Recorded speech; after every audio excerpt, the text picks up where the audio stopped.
Mark 4 ଅଧ୍ୟାୟ। ବୁଣାଳିର ଦୃଷ୍ଟାନ୍ତ।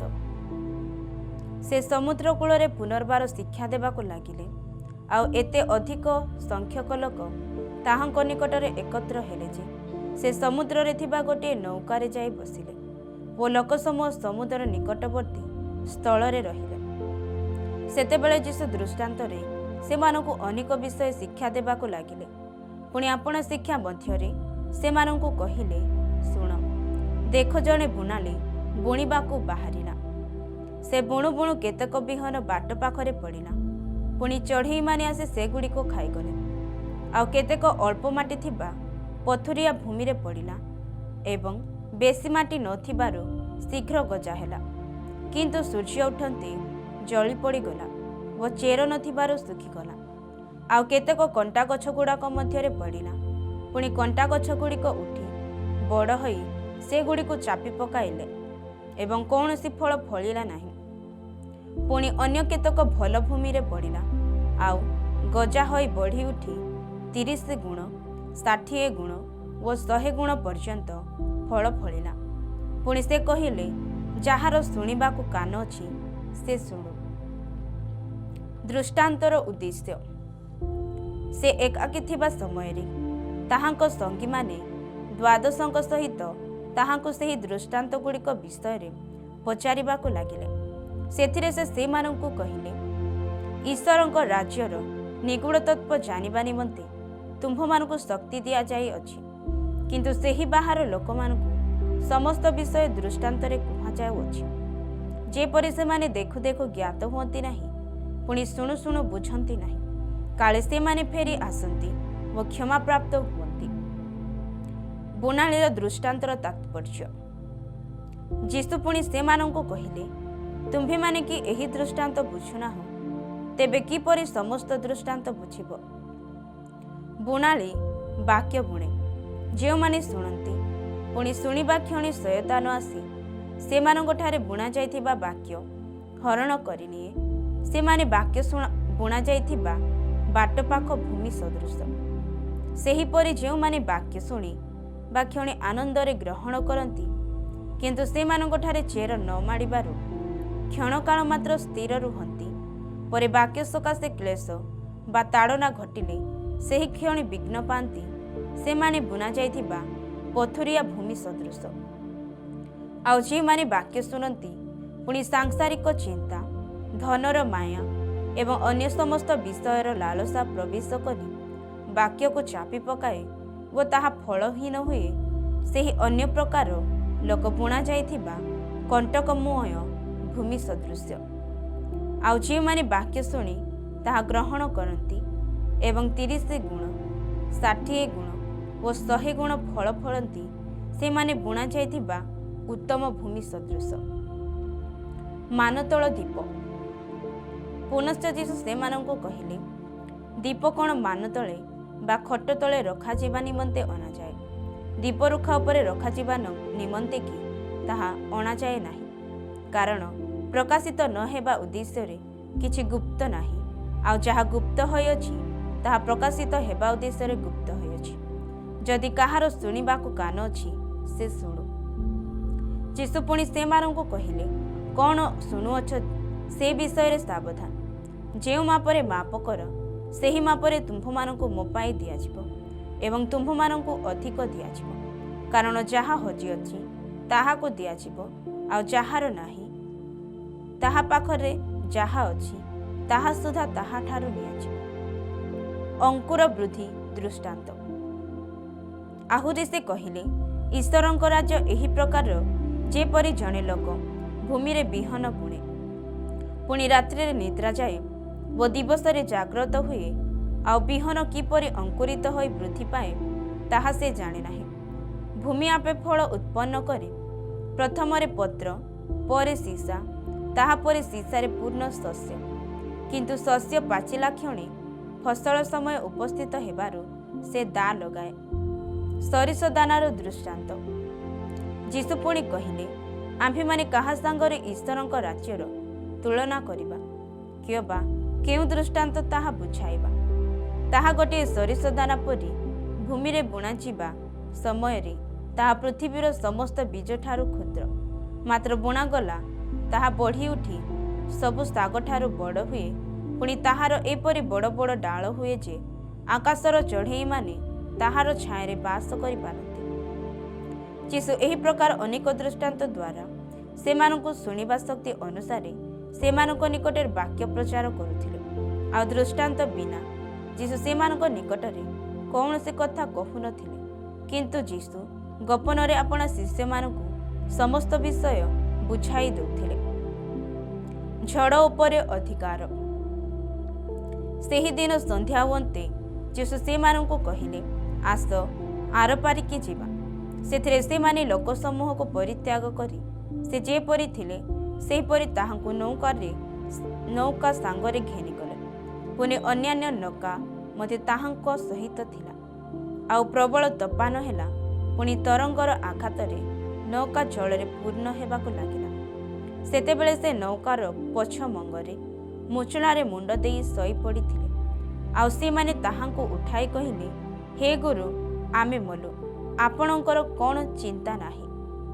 ଏଥିରେ ଯୀଶୁ ଉଠି ପବନକୁ ଧମକ ଦେଇ ସମୁଦ୍ରକୁ କହିଲେ, ତୁନି ହ, ଚୁପ୍ କର। ସେଥିରେ ପବନ ବନ୍ଦ ହେଲା ଓ ସବୁ ଧୀର ସ୍ଥିର ହେଲା। ପୁଣି ଯୀଶୁ ସେମାନଙ୍କୁ କହିଲେ, ତୁମ୍ଭେମାନେ କାହିଁକି ଏଡ଼େ ଭୀରୁ? ଏ କ'ଣ ତୁମ୍ଭମାନଙ୍କର ବିଶ୍ୱାସ ନାହିଁ?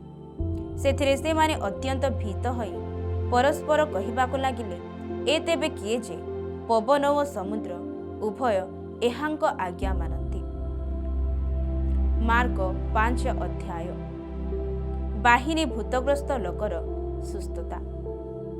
ପରେ ସେମାନେ ସମୁଦ୍ରର ପରପାରସ୍ଥ ଗରାସିୟମାନଙ୍କ ଅଞ୍ଚଳରେ ଉପସ୍ଥିତ ହେଲେ। ଯୀଶୁ ନୌକାରୁ ଓହ୍ଲାଇବା ମାତ୍ରେ ଜଣେ ଅଶୁଚି ଆତ୍ମା ବିଶିଷ୍ଟ ଲୋକ ସମାଧି ସ୍ଥାନରୁ ବାହାରି ତାହାଙ୍କୁ ଭେଟିଲା। ସେ ସମାଧି ସ୍ଥାନରେ ବାସ କରୁଥିଲା। ପୁଣି କେହି ତାହାକୁ ଜଞ୍ଜିରରେ ସୁଦ୍ଧା ଆଉ ବାନ୍ଧି ପାରୁନଥିଲେ, କାରଣ ସେ ଅନେକ ଥର ବେଡ଼ି ଓ ଜଞ୍ଜିରରେ ବନ୍ଧା ହୋଇଥିଲା। କିନ୍ତୁ ସେ ଜଞ୍ଜିର ଛିଣ୍ଡାଇ ଦେଇ ବେଡ଼ି ସବୁ ଖଣ୍ଡ ଖଣ୍ଡ କରି ଭାଙ୍ଗି ପକାଇଥିଲା ଓ ତାହାକୁ ବଶରେ ରଖିବାକୁ କାହାରି ବଳ ନଥିଲା। ସେ ଦିନ ରାତି ସବୁବେଳେ ସମାଧି ସ୍ଥାନ ଓ ପର୍ବତରେ ରହି ଚିତ୍କାର କରୁଥିଲା। ପୁଣି ପ୍ରସ୍ତରରେ ଆପଣାକୁ କ୍ଷତ ବିକ୍ଷତ କରୁଥିଲା। ସେ ଯୀଶୁଙ୍କୁ ଦୂରରୁ ଦେଖି ଦୌଡ଼ି ଆସି ତାହାଙ୍କୁ ପ୍ରଣାମ କଲା। ଆଉ ଉଚ୍ଚସ୍ୱରରେ ଚିତ୍କାର କରି କହିଲା, ହେ ପରାତ୍ପର ଈଶ୍ୱରଙ୍କ ପୁତ୍ର ଯୀଶୁ, ତୁମ୍ଭ ସାଙ୍ଗରେ ମୋର କ'ଣ ଅଛି? ତୁମ୍ଭକୁ ଈଶ୍ୱରଙ୍କ ନାମରେ ଶପଥ ଦେଉଅଛି, ମୋତେ ଯନ୍ତ୍ରଣା ଦିଅ ନାହିଁ। କାରଣ ଯୀଶୁ ତାହାକୁ କହିବାକୁ ଯାଉଥିଲେ, ଆରେ ଅଶୁଚି ଆତ୍ମା, ଏହି ଲୋକଠାରୁ ବାହାରି ଯା। ଆଉ ଯୀଶୁ ତାହାକୁ ପଚାରିଲେ, ତୋର ନାଁ କ'ଣ? ସେ ତାହାଙ୍କୁ କହିଲା, ମୋର ନାଁ ବାହିନୀ, ଯେଣୁ ଆମେ ଅନେକ। ପୁଣି ଯୀଶୁ ଯେପରି ସେମାନଙ୍କୁ ସେହି ଅଞ୍ଚଳରୁ ବାହାରକୁ ପଠାଇ ନ ଦିଅନ୍ତି, ସେଥିପାଇଁ ସେ ତାହାଙ୍କୁ ବହୁତ ବିନତି କଲା। ସେଠାରେ ପର୍ବତ କଢ଼ରେ ଗୋଟିଏ ଘୁଷୁରି ପଲ ଚରୁଥିଲା। ଆଉ ସେମାନେ ତାହାକୁ ବିନତି କରି କହିଲେ, ସେହି ଘୁଷୁରିମାନଙ୍କ ଭିତରେ ପଶିବା ପାଇଁ ଆମ୍ଭମାନଙ୍କୁ ସେମାନଙ୍କ ମଧ୍ୟକୁ ପଠାଅ। ସେ ସେମାନଙ୍କୁ ଅନୁମତି ଦିଅନ୍ତେ। ଅଶୁଚି ଆତ୍ମାଗୁଡ଼ାକ ବାହାରି ଘୁଷୁରିମାନଙ୍କ ଭିତରେ ପଶିଲେ। ସେଥିରେ ସେହି ପଲ ଅତି ବେଗରେ ଦୌଡ଼ି ଯାଇ ତୀର୍ଥସ୍ଥାନରୁ ସମୁଦ୍ରରେ ପଡ଼ି ବୁଡ଼ି ମଲେ। ଘୁଷୁରିମାନଙ୍କ ସଂଖ୍ୟା ପ୍ରାୟ 2000 ଥିଲା। ସେମାନଙ୍କୁ ଚରାଉଥିବା ଲୋକମାନେ ପଳାଇ ଯାଇ ନଗର ଓ ପଲ୍ଲୀଗୁଡ଼ିକରେ ତାହା ଜଣାଇଲେ। ସେଥିରେ ଲୋକେ କ'ଣ ଘଟିଛି ବୋଲି ଦେଖିବାକୁ ଆସିଲେ। ପୁଣି ସେମାନେ ଯୀଶୁଙ୍କ ନିକଟକୁ ଆସି ସେହି ଭୂତଗ୍ରସ୍ତ ଅର୍ଥାତ୍ ଯାହାକୁ ପୂର୍ବରେ ବାହିନୀ ଭୂତ ଲାଗିଥିଲା ତାହାକୁ ଲୁଗା ପିନ୍ଧି ଭଲ ମନରେ ବସିଥିବା ଦେଖି ଭୀତ ହେଲେ। ଆଉ ଯେଉଁମାନେ ଦେଖିଥିଲେ ସେମାନେ ସେହି ଭୂତଗ୍ରସ୍ତ ପ୍ରତି କିପରି କ'ଣ ଘଟିଥିଲା ତାହା ଓ ଘୁଷୁରିମାନଙ୍କ ବିଷୟରେ ସେମାନଙ୍କ ନିକଟରେ ବର୍ଣ୍ଣନା କଲେ। ସେଥିରେ ସେମାନେ ସେମାନଙ୍କ ସୀମାରୁ ପ୍ରସ୍ଥାନ କରିବାକୁ ତାହାକୁ ବିନତି କରିବାକୁ ଲାଗିଲେ। ପରେ ସେ ନୌକାରେ ଚଢ଼ିବା ସମୟରେ ଯେଉଁ ଲୋକକୁ ପୂର୍ବରେ ଭୂତ ଲାଗିଥିଲା ସେ ତାହାଙ୍କ ସାଙ୍ଗରେ ରହିବା ନିମନ୍ତେ ଥରକୁ ଥର ବିନତି କଲା। କିନ୍ତୁ ଯୀଶୁ ଅନୁମତି ନ ଦେଇ ତାହାକୁ କହିଲେ, ତୁମ୍ଭର ଗୃହକୁ ତୁମ୍ଭର ଆତ୍ମୀୟମାନଙ୍କ ନିକଟକୁ ଯାଅ।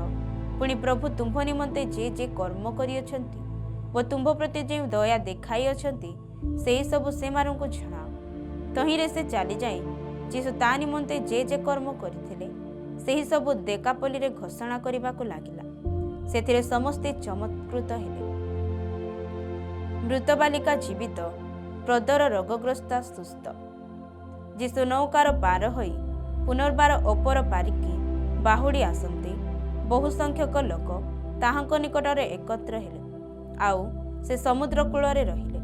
ସେତେବେଳେ ସମାଜ ଗୃହର ଅଧ୍ୟକ୍ଷଙ୍କ ମଧ୍ୟରୁ ଜାଇରସ୍ ନାମକ ଜଣେ ବ୍ୟକ୍ତି ଆସି ତାହାଙ୍କୁ ଦେଖି ତାହାଙ୍କ ଚରଣ ତଳେ ପଡ଼ିଲେ। ପୁଣି ବହୁତ ବିନତି କରି କହିଲେ, ମୋହର କନ୍ୟାଟି ମୃତ ପ୍ରାୟ, ସେ ଯେପରି ରକ୍ଷା ପାଇଁ ବଞ୍ଚିବ, ଏଥିପାଇଁ ଆପଣ ଆସି ତାହା ଉପରେ ହସ୍ତ ଥୋଇବା ହେଉନ୍ତୁ। ଏଥିରେ ସେ ତାହାଙ୍କ ସାଙ୍ଗରେ ଗଲେ। ପୁଣି ବହୁତ ସଂଖ୍ୟକ ଲୋକ ତାହାଙ୍କ ପଛେ ପଛେ ଯିବାକୁ ଲାଗିଲେ, ଆଉ ସେମାନେ ତାହାଙ୍କ ଉପରେ ମାଡ଼ି ପଡ଼ୁଥିଲେ।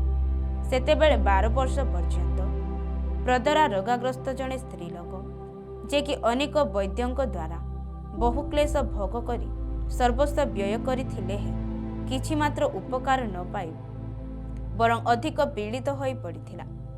ସେ ଯୀଶୁଙ୍କ ବିଷୟ ଶୁଣି ଲୋକଗହଳ ମଧ୍ୟରେ ପଛଆଡ଼ୁ ଆସି ତାହାଙ୍କ ଲୁଗା ଛୁଇଁଲା, କାରଣ ସେ କହୁଥିଲା, କେବଳ ତାହାଙ୍କ ଲୁଗା ଛୁଇଁଲେ ମୁଁ ସୁସ୍ଥ ହେବି। ସେହି କ୍ଷଣି ତାହାର ରକ୍ତସ୍ରାବ ଶୁଷ୍କ ହେଲା। ପୁଣି ସେ ଯେ ରୋଗରୁ ଆରୋଗ୍ୟ ହୋଇଅଛି, ଏହା ସେ ନିଜ ଦେହରୁ ଅନୁଭବ କଲା।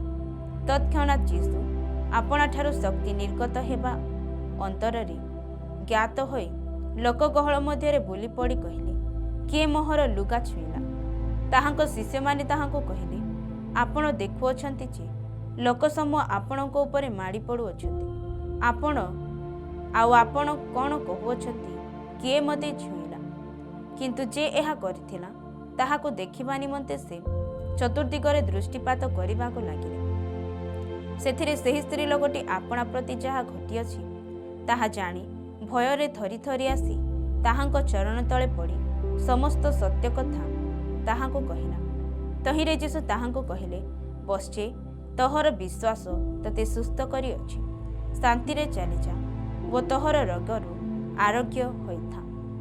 ସେ ଏହି କଥା କହୁଥିବା ସମୟରେ ସମାଜ ଗୃହର ଅଧ୍ୟକ୍ଷଙ୍କ ଘରୁ ଲୋକେ ଆସି କହିଲେ, ଆପଣଙ୍କ ଝିଅଟି ମରିଗଲାଣି, ଗୁରୁଙ୍କୁ କାହିଁକି ଆଉ କଷ୍ଟ ଦେଉଅଛନ୍ତି? କିନ୍ତୁ ଯୀଶୁ ସେ କଥା ଶୁଣିଲା ପରେ ସମାଜ ଗୃହର ଅଧ୍ୟକ୍ଷଙ୍କୁ କହିଲେ, ଭୟ କର ନାହିଁ, କେବଳ ବିଶ୍ୱାସ କର। ପୁଣି ସେ ପିତର, ଯାକୋବ ଓ ତାଙ୍କ ଭାଇ ଯୋହନଙ୍କ ବିନା ଆଉ କାହାକୁ ଆପଣା ସାଙ୍ଗରେ ଯିବାକୁ ଦେଲେ ନାହିଁ। ସେମାନେ ସମାଜ ଗୃହର ଅଧ୍ୟକ୍ଷ ଘରକୁ ଆସନ୍ତେ ସେ କୋଳାହଳ ହେଉଥିବା ଏବଂ ଲୋକେ ଅତ୍ୟନ୍ତ ରୋଦନ ଓ ବିଳାପ କରୁଥିବା ଦେଖିଲେ। ପୁଣି ଭିତରକୁ ଯାଇ ସେମାନଙ୍କୁ କହିଲେ, କାହିଁକି କୋଳାହଳ ଓ ରୋଦନ କରୁଅଛ? ପିଲାଟି ମରିନାହିଁ, ମାତ୍ର ଶୋଇପଡ଼ିଅଛି। ସେଥିରେ ସେମାନେ ତାହାଙ୍କୁ ପରିହାସ କରିବାକୁ ଲାଗିଲେ। କିନ୍ତୁ ସେ ସମସ୍ତଙ୍କୁ ବାହାର କରି ପିଲାର ବାପା, ମା ଓ ଆପଣା ସଙ୍ଗୀମାନଙ୍କୁ ସାଙ୍ଗରେ ଘେନି ପିଲାଟି ଯେଉଁ ସ୍ଥାନରେ ଥିଲା ସେହି ସ୍ଥାନରେ ପ୍ରବେଶ କଲେ, ଆଉ ପିଲାର ହାତ ଧରି ତାହାକୁ କହିଲେ, ଟଲିଥା କୁମ୍, ଅର୍ଥାତ୍ ଆଗ ବାଲିକା, ମୁଁ ତୋତେ କହୁଅଛି, ଉଠ। ସେହି କ୍ଷଣି ବାଳିକାଟି ଉଠି ବୁଲାବୁଲି କରିବାକୁ ଲାଗିଲା, କାରଣ ତାହାର ବୟସ 12 ବର୍ଷ ଥିଲା। ଏଥିରେ ସେମାନେ ଅତିଶୟ ଆଚମ୍ବିତ ହୋଇଗଲେ।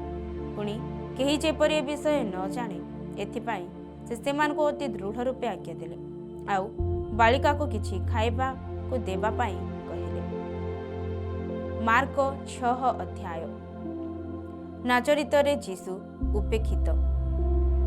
ସେ ସ୍ଥାନରୁ ସେ ପ୍ରସ୍ଥାନ କରି ନିଜ ପୈତୃକ ନଗରକୁ ଆସିଲେ ଓ ତାହାଙ୍କ ଶିଷ୍ୟମାନେ ତାହାଙ୍କର ଅନୁସରଣ କଲେ। ବିଶ୍ରାମବାର ଉପସ୍ଥିତ ହୁଅନ୍ତେ ସେ ସମାଜ ଗୃହରେ ଶିକ୍ଷା ଦେବାକୁ ଲାଗିଲେ, ଆଉ ଅନେକେ ତାହାଙ୍କର କଥା ଶୁଣି ଆଶ୍ଚର୍ଯ୍ୟାନ୍ୱିତ ହୋଇ କହିଲେ, ଏ ଲୋକର ଏହିସବୁ କେଉଁଠାରୁ ହେଲା? ପୁଣି ଏହାକୁ ଯେଉଁ ଜ୍ଞାନ ଦିଆଯାଇଅଛି ଓ ଯେଉଁ ଶକ୍ତିର କାର୍ଯ୍ୟ ଏହାର ହସ୍ତ ଦ୍ୱାରା ସାଧିତ ହେଉଅଛି, ଏସବୁ ବା କ'ଣ?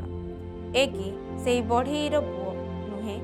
ଏ କି ମରିୟମର ପୁଅ, ଆଉ ଯାକୋବ, ଯୋସି, ଯିହୁଦା ଓ ସିମୋନର ଭାଇ ନୁହେଁ? ପୁଣି ଏହାର ଭଉଣୀମାନେ କି ଏଠାରେ ଆମ୍ଭମାନଙ୍କ ସାଙ୍ଗରେ ନାହାନ୍ତି? ଆଉ ସେମାନେ ତାହାଠାରେ ବିଘ୍ନ ପାଇଲେ। ସେଥିରେ ଯୀଶୁ ସେମାନଙ୍କୁ କହିଲେ, ନିଜ ପୈତୃକ ନଗର, ସ୍ୱଜ୍ଞାତି ଓ ସ୍ୱପରିବାର ବିନା ଭାବବାଦୀ ଅନ୍ୟ କୌଣସିଠାରେ ହତାଧର ହୁଅନ୍ତି ନାହିଁ। ପୁଣି ଅଳ୍ପ କେତେକ ରୋଗୀ ଲୋକଙ୍କ ଉପରେ ହାତ ଥୋଇ ସେମାନଙ୍କୁ ସୁସ୍ଥ କରିବା ବିନା ସେ ସ୍ଥାନରେ ସେ ଆଉ କୌଣସି ଶକ୍ତିର କାର୍ଯ୍ୟ କରିପାରିଲେ ନାହିଁ। ପୁଣି ସେ ସେମାନଙ୍କ ଅବିଶ୍ୱାସ ହେତୁ ଚମତ୍କୃତ ହେଲେ। 12 ଶିଷ୍ୟଙ୍କୁ ପ୍ରେରଣ। ପରେ ସେ ଚାରିଆଡ଼େ ଗ୍ରାମେ ଗ୍ରାମେ ଭ୍ରମଣ କରି ଶିକ୍ଷା ଦେବାକୁ ଲାଗିଲେ। ଇତିମଧ୍ୟରେ ସେ 12ଙ୍କ ନିକଟକୁ ଡାକି ସେମାନଙ୍କୁ 2 ଜଣ କରି ପ୍ରେରଣ କରିବାକୁ ଆରମ୍ଭ କଲେ ଏବଂ ଅଶୁଚି ଆତ୍ମାମାନଙ୍କ ଉପରେ ସେମାନଙ୍କୁ ଅଧିକାର ଦେଲେ। ଆଉ ଯାତ୍ରା ନିମନ୍ତେ କେବଳ ଖଣ୍ଡେ ବାଡ଼ି, ବିନା ରୋଟି କି ଝଳି କି ଗାଞ୍ଜିଆରେ ପଇସା ନ ନେବାକୁ ସେମାନଙ୍କୁ ଆଜ୍ଞା ଦେଲେ। କିନ୍ତୁ ସେମାନଙ୍କୁ ପାଦୁକା ପିନ୍ଧିବାକୁ କହିଲେ, 2ଟି ଅଙ୍ଗରଖା ପିନ୍ଧିବାକୁ ବାରଣ କଲେ। ପୁଣି ଯୀଶୁ ସେମାନଙ୍କୁ କହିଲେ, ତୁମ୍ଭେମାନେ ଯେକୌଣସି ଗୃହରେ ପ୍ରବେଶ କରିବ, ସେ ସ୍ଥାନରୁ ପ୍ରସ୍ଥାନ ନ କରିବା ପର୍ଯ୍ୟନ୍ତ ସେଠାରେ ରୁହ। ମାତ୍ର ଯେକୌଣସି ସ୍ଥାନରେ ଲୋକମାନେ ତୁମ୍ଭମାନଙ୍କୁ ଗ୍ରହଣ କରିବେ ନାହିଁ ବା ତୁମ୍ଭମାନଙ୍କ କଥା ଶୁଣିବେ ନାହିଁ, ସେ ସ୍ଥାନରୁ ପ୍ରସ୍ଥାନ କରିବା ସମୟରେ ସେମାନଙ୍କ ନିକଟରେ ସାକ୍ଷ୍ୟ ଦେବା ନିମନ୍ତେ ତୁମ୍ଭମାନଙ୍କ ପାଦ ଧୂଳି ଝାଡ଼ି ଦିଅ। ସେଥିରେ ସେମାନେ ପ୍ରସ୍ଥାନ କରି ମନ ପରିବର୍ତ୍ତନ କରିବା ଯେ କର୍ତ୍ତବ୍ୟ, ଏହା ପ୍ରଚାର କଲେ। ପୁଣି ଅନେକ ଭୂତ ଛଡ଼ାଇଲେ ଓ ଅନେକ ରୋଗୀ ଲୋକଙ୍କୁ ତୈଳ ଲଗାଇ ସୁସ୍ଥ କଲେ। ବାପ୍ତିଜକ ଯୋହାନଙ୍କ ମୃତ୍ୟୁ। ତାହାଙ୍କ ନାମ ବିଖ୍ୟାତ ହେବାରୁ ହେରୋଦ ରାଜା ତାହାଙ୍କ ବିଷୟ ଶୁଣିଲେ। ଆଉ ଲୋକେ କହୁଥିଲେ, ବାପ୍ତିଜକ ଯୋହାନ ମୃତ୍ୟୁମାନଙ୍କ ମଧ୍ୟରୁ ଉଠିଅଛନ୍ତି। ସେଥିସକାଶେ ଏହି ସମସ୍ତ ଶକ୍ତି ତାହାଙ୍କଠାରେ କାର୍ଯ୍ୟ କରୁଅଛି। କିନ୍ତୁ ଅନ୍ୟମାନେ କହୁଥିଲେ, ଏ ଏଲିୟ। ପୁଣି ଆଉ କେହି କହୁଥିଲେ, ଭାବବାଦୀମାନଙ୍କ ମଧ୍ୟରୁ କୌଣସି ଜଣକ ସଦୃଶ ଏ ଜଣେ ଭାବବାଦୀ। କିନ୍ତୁ ହେରୋଦ ଏହା ଶୁଣି କହିଲେ, ଯେଉଁ ଯୋହାନଙ୍କ ମସ୍ତକ ଆମ୍ଭେ ଛେଦନ କରିଅଛୁ, ସେ ଉଠିଅଛନ୍ତି। ଯେଣୁ ହେରୋଦ ଆପଣା ଭ୍ରାତା ଫିଲିପଙ୍କ ଭାର୍ଯ୍ୟା ହେରୋଦିଆଙ୍କୁ ବିବାହ କରିଥିବାରୁ ତାଙ୍କ ସକାଶେ ଆପେ ଲୋକ ପଠାଇ ଯୋହାନଙ୍କୁ ଧରି ବାନ୍ଧି ବନ୍ଦିଶାଳାରେ ପକାଇ ଦେଇଥିଲେ। କାରଣ ଯୋହାନ ହେରୋଦଙ୍କୁ କହୁଥିଲେ, ଆପଣ ଭାଇର ଭାର୍ଯ୍ୟାକୁ ରଖିବା ଆପଣଙ୍କର ବିଧି ସଙ୍ଗତ ନୁହେଁ। ସେଥିରେ ହେରୋଦିଆଙ୍କ ତାଙ୍କ ପ୍ରତି ଈର୍ଷାନ୍ୱିତ ହୋଇ ତାଙ୍କୁ ବଧ କରିବା ନିମନ୍ତେ ଇଚ୍ଛା କରୁଥିଲେ, ମାତ୍ର ପାରୁନଥିଲେ। କାରଣ ହେରୋଦ ଯୋହାନଙ୍କୁ ଜଣେ ଧାର୍ମିକ ଓ ପବିତ୍ର ବ୍ୟକ୍ତି ଜାଣି ଭୟ କରୁଥିଲେ, ଆଉ ତାହାକୁ ରକ୍ଷା କରିବାକୁ ଚେଷ୍ଟା କରୁଥିଲେ। ପୁଣି ତାହାଙ୍କ କଥା ଶୁଣି ଅତିଶୟ ଉଦ୍ବିଗ୍ନ ହେଲେ ସୁଦ୍ଧା ଆନନ୍ଦରେ ତାହା ଶୁଣୁଥିଲେ। ପରେ ସୁଯୋଗର ଦିନ ଉପସ୍ଥିତ ହେଲା। ହେରୋଦ ଆପଣା ଜନ୍ମଦିନରେ ପାତ୍ର ମନ୍ତ୍ରୀ, ପ୍ରଧାନ ସେନାପତି ଓ ଗାଲିଲୀର ବିଶିଷ୍ଟ ବ୍ୟକ୍ତିମାନଙ୍କ ନିମନ୍ତେ ରାତ୍ରି ସମୟରେ ଗୋଟିଏ ଭୋଜ ପ୍ରସ୍ତୁତ କଲେ। ଆଉ ହେରୋଦିଆଙ୍କ ନିଜର କନ୍ୟା ଭିତରକୁ ଆସି ନୃତ୍ୟ କରି ହେରୋଦ ଓ ତାଙ୍କ ସହିତ ଭୋଜନରେ ଉପବିଷ୍ଟ ବ୍ୟକ୍ତିମାନଙ୍କୁ ମୁଗ୍ଧ କରିଦେଲା। ସେଥିରେ ରାଜା ବାଳିକାକୁ କହିଲେ, ଯାହା ଇଚ୍ଛା କରୁଅଛ ମାଗ, ଆମ୍ଭେ ତୁମ୍ଭକୁ ତାହା ଦେବା।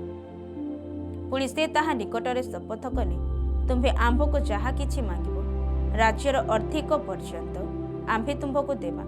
ତହିଁରେ ସେ ବାହାରି ଯାଇ ଆପଣା ମାତାଙ୍କୁ ପଚାରିଲା, ମୁଁ କ'ଣ ମାଗିବି? ସେ କହିଲେ, ବାପ୍ତିଜକ ଯୋହାନଙ୍କର ମସ୍ତକ। ସେହି କ୍ଷଣ ସେ ରାଜାଙ୍କ ନିକଟକୁ ଶୀଘ୍ର ଆସି ଏହା କହି ମାଗିଲା, ମୋହର ଇଚ୍ଛା ଯେ ଆପଣ ବାପ୍ତିଜକ ଯୋହାନଙ୍କର ମସ୍ତକ ଗୋଟିଏ ଥାଳିରେ ମୋତେ ଏହି କ୍ଷଣି ଦିଅନ୍ତୁ। ଏଥିରେ ରାଜା ଅତ୍ୟନ୍ତ ଦୁଃଖିତ ହେଲେ ସୁଦ୍ଧା ଆପଣା ଶପଥ ଓ ଭୋଜନ ପବିଷ୍ଟ ବ୍ୟକ୍ତିମାନଙ୍କ ହେତୁ ନାସ୍ତି କରିବାକୁ ଇଚ୍ଛା କଲେ ନାହିଁ। ଏଣୁ ରାଜା ସେହି କ୍ଷଣି ଜଣେ ସୈନ୍ୟ ପଠାଇ ତାହାଙ୍କର ମସ୍ତକ ଆଣିବା ନିମନ୍ତେ ଆଜ୍ଞା ଦେଲେ। ସେଥିରେ ସେ ଯାଇ ବନ୍ଦିଶାଳାରେ ତାଙ୍କ ମସ୍ତକ ଛେଦନ କଲା, ଆଉ ତାହା ଗୋଟିଏ ଥାଳିରେ ଆଣି ବାଳିକାକୁ ଦେଲା। ପୁଣି ବାଳିକା ତାହା ଘେନି ନିଜ ମାତାଙ୍କୁ ଦେଲା। ତାହାଙ୍କ ଶିଷ୍ୟମାନେ ସେଥିରେ ସମ୍ବାଦ ପାଇ ଆସିଲେ ଓ ତାହାଙ୍କ ଶବ ଘେନି ଯାଇ ସମାଧିରେ ରଖିଲେ। 5ଟି ରୋଟି 2ଟି ମାଛ। ପରେ ପ୍ରେରିତମାନେ ଯୀଶୁଙ୍କ ନିକଟରେ ଏକତ୍ର ହେଲେ, ଆଉ ସେମାନେ ଯାହା ଯାହା କରିଥିଲେ ଓ ଯାହା ଯାହା ଶିକ୍ଷା ଦେଇଥିଲେ ସେହି ସବୁ ତାହାକୁ ଜଣାଇଲେ। ସେଥିରେ ସେ ସେମାନଙ୍କୁ କହିଲେ, ତୁମ୍ଭେମାନେ ଅନ୍ତର ହୋଇ ଗୋଟିଏ ନିର୍ଜନ ସ୍ଥାନକୁ ଯାଇ କିଛି ସମୟ ବିଶ୍ରାମ କର। କାରଣ ଅନେକ ଲୋକ ଯିବା ଆସିବା କରୁଥିବାରୁ ସେମାନଙ୍କର ଭୋଜନ କରିବାକୁ ସୁଦ୍ଧା ସୁଯୋଗ ନଥିଲା। ତହିଁରେ ସେମାନେ ଅନ୍ତର ହୋଇ ନୌକାରେ ଗୋଟିଏ ନିର୍ଜନ ସ୍ଥାନକୁ ବାହାରିଗଲେ। କିନ୍ତୁ ଅନେକେ ସେମାନଙ୍କୁ ବାହାରି ଯିବାର ଦେଖିଲେ ଓ ଚିହ୍ନିଲେ। ପୁଣି ଲୋକମାନେ ସମସ୍ତ ନଗରରୁ ପାଦଗତିରେ ସେଠାକୁ ଏକତ୍ର ଦୌଡ଼ି ଯାଇ ସେମାନଙ୍କ ଆଗରେ ପହଞ୍ଚିଲେ। ସେ ନୌକାରୁ ବାହାରି ବହୁ ସଂଖ୍ୟକ ଲୋକଙ୍କୁ ଦେଖି ସେମାନଙ୍କ ପ୍ରତି ଦୟାରେ ବିଗଳିତ ହେଲେ, କାରଣ ସେମାନେ ଅରକ୍ଷକ ମେଷ ପରି ଥିଲେ। ପୁଣି ସେ ସେମାନଙ୍କୁ ଅନେକ ବିଷୟ ଶିକ୍ଷା ଦେବାକୁ ଲାଗିଲେ। ବେଳ ବହୁତ ହେବାରୁ ତାହାକୁ ଶିଷ୍ୟମାନେ ତାହାଙ୍କ ନିକଟକୁ ଆସି କହିଲେ, ଏ ସ୍ଥାନ ତ ନିର୍ଜନ, ପୁଣି ବହୁତ ବେଳ ଗଲାନି। ଲୋକମାନେ ଯେପରି ଚତୁର୍ଦିଗର ପଲ୍ଲୀ ଓ ଗ୍ରାମମାନଙ୍କୁ ଯାଇ ଆପଣା ଆପଣା ନିମନ୍ତେ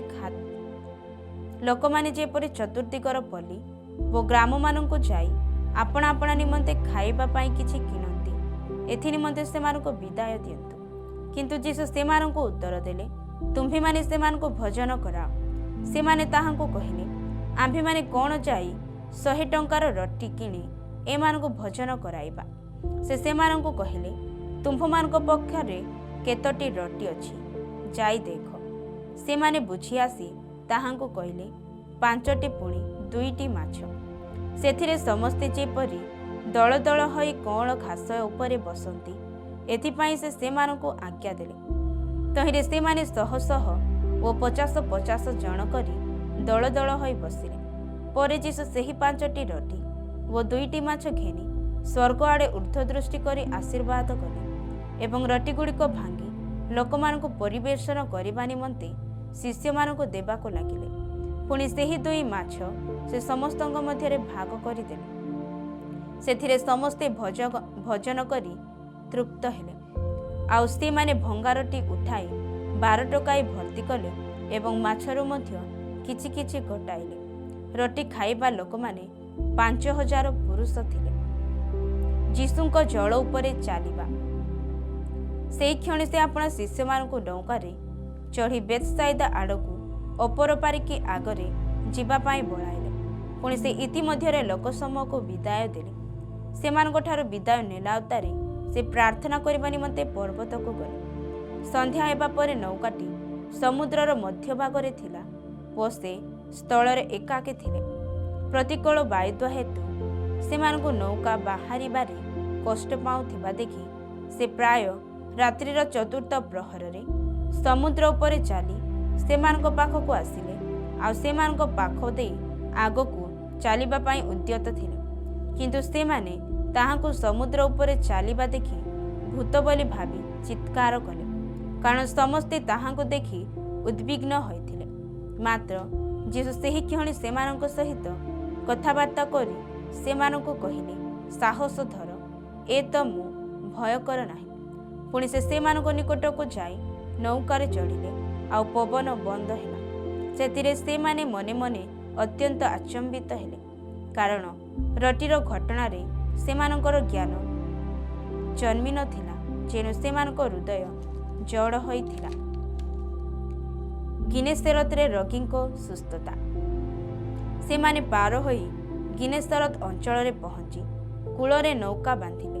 ଆଉ ସେମାନେ ନୌକାରୁ ଓହ୍ଲାନ୍ତି।